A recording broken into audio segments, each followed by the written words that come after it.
which is the start of my 20 rules for fundraising. Number 1, we need to make it fun and as fun as possible. It will take a toll on you mentally, so you need to operate through storytelling and community building. To do all that, you need to build the foundation of your community by telling a compelling story. And fundraising is all about storytelling. Storytelling is what your brand and company stands for. The boring way to think about this is through your TAM and your moat. But let's stop using this as a key selling point for your company. It can be a bullet point on your deck, but focus on telling your story. But why do it like this? Why storytell? The golden circle is the why, my number 3 rule. Do not sell your business on the how or the what, sell it on the why. This is the beginning of building your personal community. But let's break that down real quick. The 3 parts of the golden circle. The why.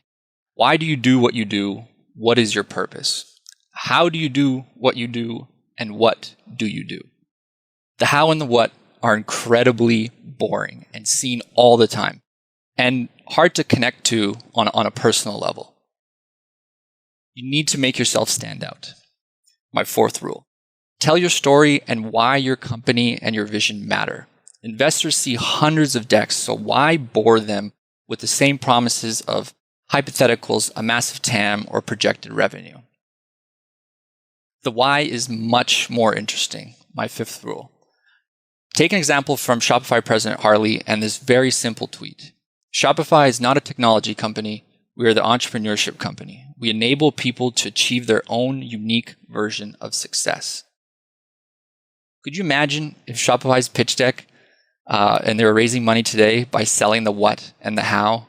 Shopify is an application programming interface platform and app that allows you to create an e-commerce website.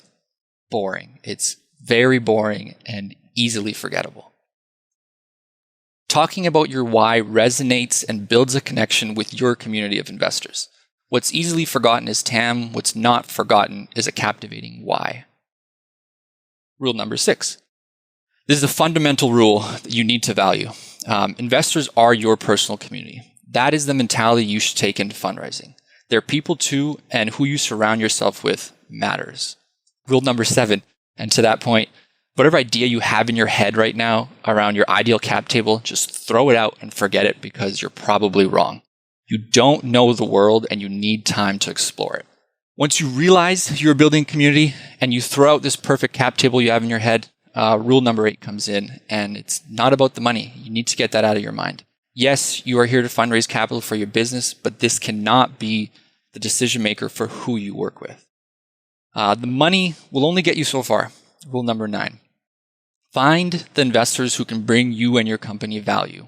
Every investor can write a check, but can they also bring you value? Rule number 10. Which leads to something very important to me is when something goes wrong and you need help, will that investor support you? Ask yourself that question when you are making decisions on who to cut or who to make room and squeeze into your round. You need a support system through thick and thin, so do your own reference checks. And rule number 11, something you should never forget. VCs invest in the founder just as much as the business. This is why building your community matters and why money should not be the leading decision maker for you. Ask yourself, who do you want to surround yourself with, because they're asking themselves the same question. And just as important, rule number 12, you need to inspire, because fundraising can be a long process. You need to plant your seeds. Telling your why through storytelling is what's important, because with time and investor updates, that why will inspire and resonate. It might not be a yes today, but it could definitely be a yes tomorrow. And when you do get those no's, rule number 13, your investor updates are your best friend. Keep your no's. If they initially pass, ask them if they want to be put on a monthly investor update. I converted 2 of my biggest seed checks from no's to a resounding and impactful yes over the course of 5 monthly investor updates. And just as important, when you are saying those investor updates, rule number 14, don't blast all BCC to your warmest leads. Start every email with something distinct that will help you stand out and show that that email you wrote was written for just them and not 100 other people. And one way to do that is follow your potential investors on social media or listen to them on YouTube. You can take those learnings, such as something they might have tweeted and something they're talking about on Twitter, and use that in your email to open up the conversation and show them that you're paying attention. Again, they're people just like us.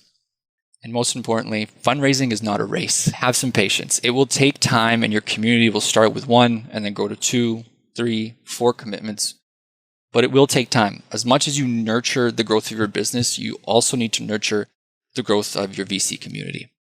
And if you do get a no, read the room. Rule number 17. Tap into your network of no's. If there's an opportunity to ask them for an intro in their network, you should do it. My best intro came from a no. And don't be afraid to ask if there's a fit for your company with someone else they might know. The worst that happens is you'll get another no or no response at all. Literally no harm in asking. And naturally, with patience and time, the right investors will find out about your why and your story, and it will open up your network to a fundraising path you never expected, and that will continue on through the trajectory of your company. And as your community grows, you need to build FOMO. FOMO is a combination of 2 things: telling your story of why while also showing revenue growth and progress for your company. Those 2 things will naturally create FOMO as the round comes together and commitments begin to trickle in. And finally, FOMO is your superpower. So be confident and use it. Use your why to power your community, use your community to build the FOMO, and use your FOMO to close your round.